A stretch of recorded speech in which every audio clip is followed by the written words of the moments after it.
My name is Satish Kumar, working as SA Maths at ZPHS Kambala. Today I am going to deal the topic relationship between zeros and coefficients of a polynomial. Already in the previous class we have already learned about what is a polynomial, degree of a polynomial, all this. Now we are going to see first of all what is a zero of a polynomial. If p of x is a polynomial in variable x, then the zeros of p of x are real values of x for which p of x is equal to 0. Now let us take an example. P of x is equal to x square plus 5x plus 6. Now let us see how to find the zeros of the polynomial, given polynomial. So first of all we have to see the given polynomial is in descending order or ascending order. It should be either in descending order or ascending order. So x square plus 5x plus 6 is clearly is in the descending order. Once we have verified whether it is in descending order or ascending order, multiply the x square term with the constant term. So x square into 6 is going to become 6x. In the 6x square, only take the numerical coefficient without taking the sign into consideration. So that is going to be 6. Now write the 6 as possible fact, all possible factors. So we are going to get 1 into 6, 2 into 3. So since the product is a positive number, by adding that factors we are going to get the middle term. So I am taking the factors as 2 and 3. By adding 2x plus 3x I am getting the middle term. We have to check one more condition.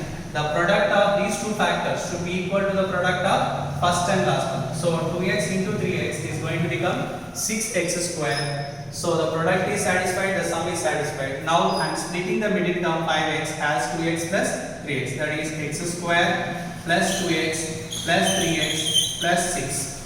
From the first two terms, x square plus 2x, we have only x is a common term. So if I am taking x common, we are going to get x plus 2.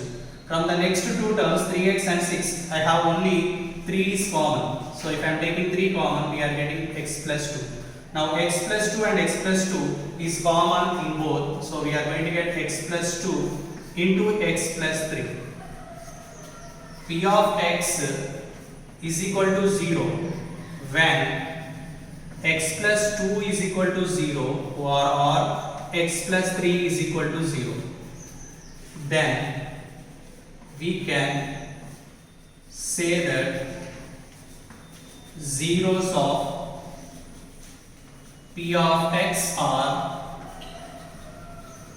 minus 2 and minus 3.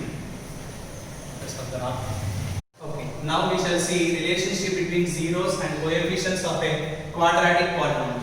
So let us see the general form of a quadratic polynomial is ax square plus bx plus c, where small a comma small b comma small c are real numbers and a not equal to 0.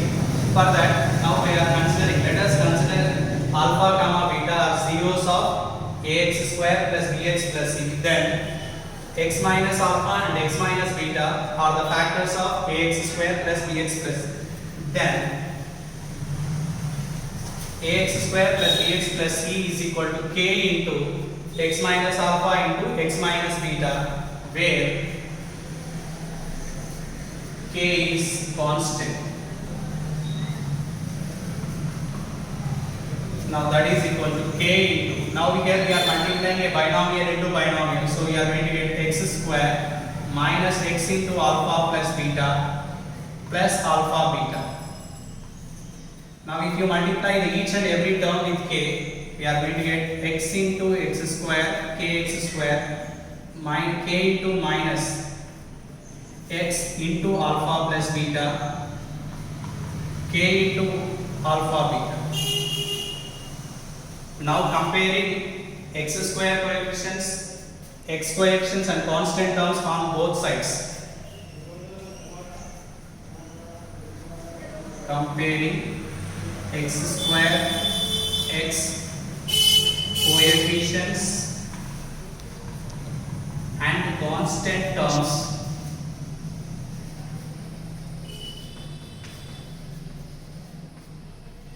on both sides, comma we get LHS side x square coefficient is k, so a is equal to RHS side x square coefficient is k, so a is equal to. Now LHS side x coefficient is b, so RHS side x coefficient is minus k into alpha plus beta, so this is equal to minus k into alpha plus beta. Now LHS side constant term is c. Now RHS side constant term is k into alpha beta. So stop it. Equal to minus k into alpha plus beta. So a is equal to b can be simply written as b is equal to a. So minus k into alpha plus beta is equal to b. Now k is multiplying this side, I am taking to other side, it's going to become division. So alpha plus beta is equal to b by minus k. As we know, a is equal to k, we are going to get b by minus a, that is nothing but minus b by k. Next we are taking c is equal to k into alpha plus beta. Similarly, k into alpha plus beta is equal to c. This implies alpha into beta. Again k is multiplying here, so it's going to become division here. C by k. Again in the place of k we are substituting a, so we are going to get c by a. Now sum of the zeros of a polynomial ax square plus bx plus c alpha plus beta is given by the formula minus b by a. What is minus b with respect to general form of a quadratic polynomial? It is nothing but x coefficient. So minus of x coefficient. What is a with respect to general form of a quadratic polynomial? It is x square coefficient. So by x square coefficient. Similarly, when we compare the product of the zeros of a quadratic polynomial ax square plus bx plus c, alpha into beta is equal to c by a. What is c with respect to general form? Again, constant term. What is a? X square coefficient. So clearly we can say that sum of the zeros of a quadratic polynomial is given by the formula minus x coefficient by x square coefficient, and product of the zeros of a polynomial is given by constant term by x square coefficient. And verify the previous result. Find the zeros of p of x is equal to x square minus 5x plus 6. Find the sum and product of the zeros and verify the relationship between the zeros and coefficients of p of x. So now p of x is equal to x square minus 5x plus 6. First we have to find out the zeros of p of x. How to find the zeros of p of x means we have to factorize the second degree polynomial or a quadratic polynomial. So how to factorize in the previous section we said. So once again I am recalling it. First we have to check whether the polynomial, quadratic polynomial is in ascending order or descending order.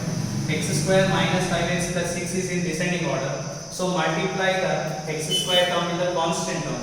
We are getting the product as 6x square. From the product 6x square, take the numerical factor 6. And 6 is the coefficient of x square without taking the sign into consideration. If you write 6 as a product of all possible factors, we are going to get 1 into 6 and 2 into 3. As the product is 6, so we are going to get the sum of the factors should be equal to the middle term. So I am taking minus 2x and minus 3x, so sum is equal to minus 5x and whose product is equal to the product of first and last term. Now I am splitting the middle term minus 5x as minus 2x and minus 3x.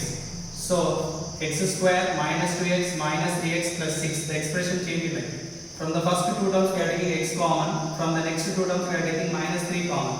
So we are going to get x into x minus 2, 3 into x minus 2. X minus 2 and x minus 2 are common here. We are taking x minus 2 common from these two. We are going to get x minus 2 into x minus 2. P of x is equal to 0, where either x minus 2 is equal to 0 or x minus 3 is equal to 0. That is, the zeros of P of x are 2 and 3.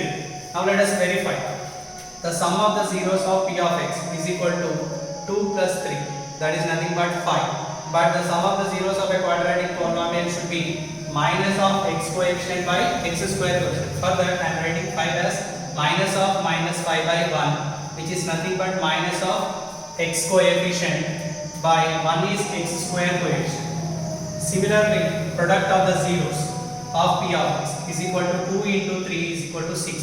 6 simply can be written as 6 by 1, where 6 is a constant term and 1 is nothing but x square coefficient. So we got the product of the zeros as constant term by x square coefficient.